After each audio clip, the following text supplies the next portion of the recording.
Their empty chair, empty room, and the empty space in the minds and hearts of a parent whose child is missing is a spiraling chamber of darkness and pain like no other. And it is inconceivable to anyone that has not felt it. The empty space where their child once stood, laughed, argued, and loved is an empty void that no one on earth can fill except that child. Your child's energy that you have breathed in daily since you gave birth is gone. The lifeline that you once felt so strongly is slowly severed, tearing your heart out with each painful tear you cry. You're not your whole any longer. Your mind is no longer your own, as it becomes lost in a cluster of confusion and unanswered questions. You are no longer in control.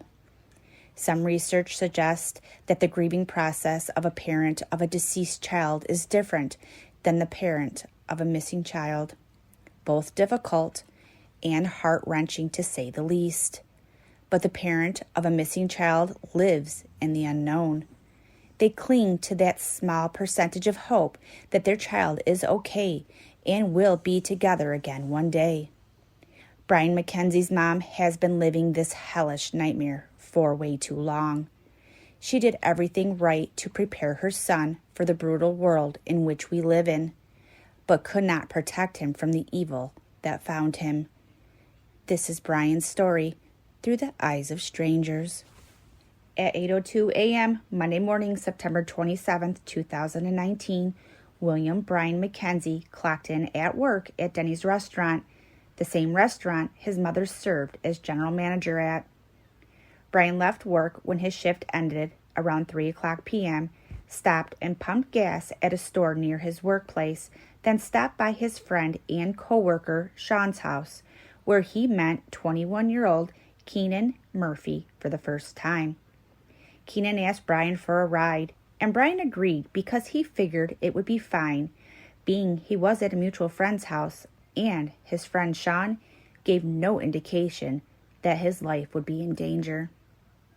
Brian had no idea the guy he was letting into his vehicle had shot 2 men 2 days prior on September 25th, with one of the men passing due to his injuries. Brian and Keenan Murphy left Sean's house, stopped by Dollar Tree, where Brian got $20 cash back, then left the store. Brian called his mom at 5:35 p.m. and told her he would be home soon. This is the last activity on his phone. Shortly after that, the phone was shut off. His mother messaged him a few times after that, but got no reply. It wasn't till the next morning his mom realized he did not come home the night before when the Jeep he was driving wasn't parked in the driveway. It wasn't until then when she knew something was terribly wrong. He was a very responsible and reliable young man that always calls if he was going to stay the night away from home. Brian has not been seen or heard from since he talked to his mom on September 27th, 2019 at 5:35 p.m. The Jeep he was driving has never been found. The guy that Brian had given a ride to, Keenan Murphy, had shot 2 men on September 25th after meeting the men and purchased a gun from one of his victims, Joe Ramirez. Murphy met Ramirez through Facebook when Ramirez offered to sell him a gun, according to Murphy's statements. Ramirez, Alvarez, and Murphy met at the Scottish Inn where Murphy was staying for the purchase of the Glock 27 40 caliber handgun. Murphy told police he bought the weapon for $460 while sitting in the back seat of a car Alvarez was driving. He then asked the pair to drive him to a store so he could buy bullets, but they refused. He finally convinced them to take him somewhere, and when he got into the vehicle with Ramirez and Julio Alvarez, he instructed them to drive him to East Jackson.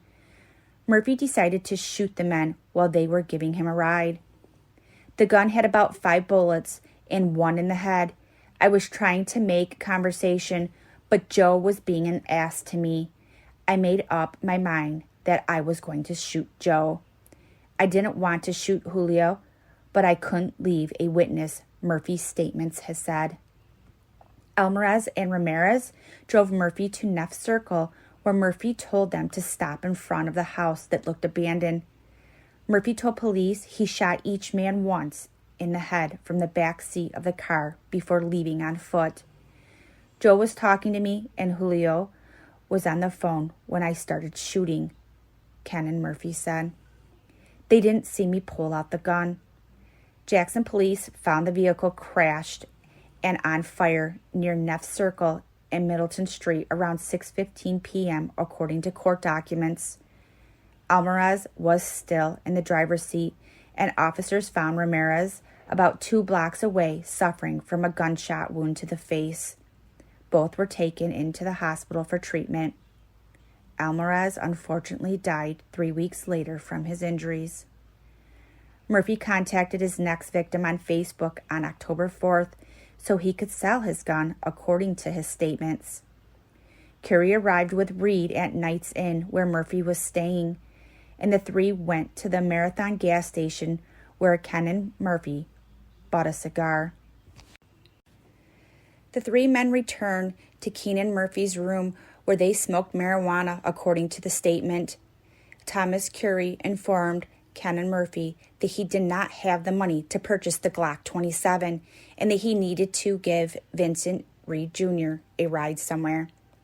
Thomas Curry had pissed me off, the statement reads. The statement goes on to say that Kennan has said that he decided he was going to shoot him. He then instructed to drive him to a dead-end street near Fairway Boulevard and Winding Creek Drive. When Thomas stopped at a stop sign, he told him to turn onto the dead end, and Thomas refused. He stated that he had the gun out, and when Thomas turned around to ask him what he was doing, he shot him in the head. Ken Murphy told police he shot Thomas Curry and Vincent Reed Jr. multiple times, but Vincent escaped from the car. Thomas Curry died at the scene. Vincent Reed later told police while being treated by EMS that Ken Murphy shot him and Thomas. According to Brian's mother's Facebook post, Keenan Murphy repeated the conversation word for word to investigators that he heard Brian having with his mom on the day of his disappearance, while being interrogated after being arrested for the shootings. Keenan Murphy has since decided not to cooperate with law enforcement, nor has he agreed to take any polygraph tests. Murphy is now facing first-degree murder and attempted first-degree murder charges in connection to the 2019 shootings on September 25th and October 4th. Brian is still missing, and the last person he was seen with was the alleged murderer, Ken Murphy, doing the same thing Murphy's victims was doing, giving him a ride, and was murdered. Law enforcement agrees Brian disappeared under suspicious circumstances and are still actively investigating his case in hopes of bringing Brian home. There have been many searches for Brian. Law enforcement has not had any developments on the location of either Brian or the black Jeep Liberty that he was driving. They have done extensive land searches, air searches, and had officers out on ATVs. They have done grid searches through very remote areas and been out just walking in the woods anywhere and everywhere. They have not, as of yet, uncovered anything. Brian's mother has not given up hope on finding her son. She has her own search group of volunteers, who she calls the Avengers, who is still actively searching for Brian. William Brian McKenzie is now 22 years old. He is 6 foot 1 inch tall and weighs approximately 180 pounds. He has dark hair and brown eyes. He was last seen wearing his Denny's uniform, including an apron and a black hat that reads Denny's in large red letters. He was wearing a Supreme brand lanyard and carrying a black backpack and a crossbody Supreme bag. William Brian McKenzie wears a cross necklace and a diamond earrings in both ears. He also wears a white gold bracelet with a thin chain and a rectangular plate that reads Diana. He has a black tattoo of a wolf inside of a triangle on his upper left arm shoulder. The letter SHWB are tattooed in black on the inside of his upper left arm. He has a tattoo of the word sheesh inside a box with zigzag upper and lower borders just above the inside of his left elbow. He was last seen driving a black 2006 Jeep Liberty with license plate number 3L66T7. The vehicle registration expired on October 31st. His vehicle has white Star Wars stickers on the back window and bumper with a dent on the left side of the bumper. The car's spare tire was slashed and deflated at the time of Brian's disappearance. It has been posted on the social media that the family and friends of William Brian McKenzie are offering a $100,000 reward for any information leading to the safe return of Brian. But in order to receive this reward, you must be able to provide accurate and precise information that leads to Brian being safely returned to his family immediately. Tips can be anonymously submitted to the Jackson Police Department at 731-425-8400 or Crime Stoppers at 731-424-8477. The administrators of the Missing Truth are sending our prayers and positive energy to Brian, his family, and all the volunteers that have helped search for Brian. May peace be with you all. For further updates on William Brian McKenzie's case, subscribe to The Missing Truth to receive notifications. Like us and leave us a comment. Like us on our Facebook page and join us in our private Facebook group. If you have a family member or friend that is missing and feel their case needs more exposure, please contact us by email or go to our Facebook page and send us a message. Always remember, some sort of truth remains in a lie. Have a good night.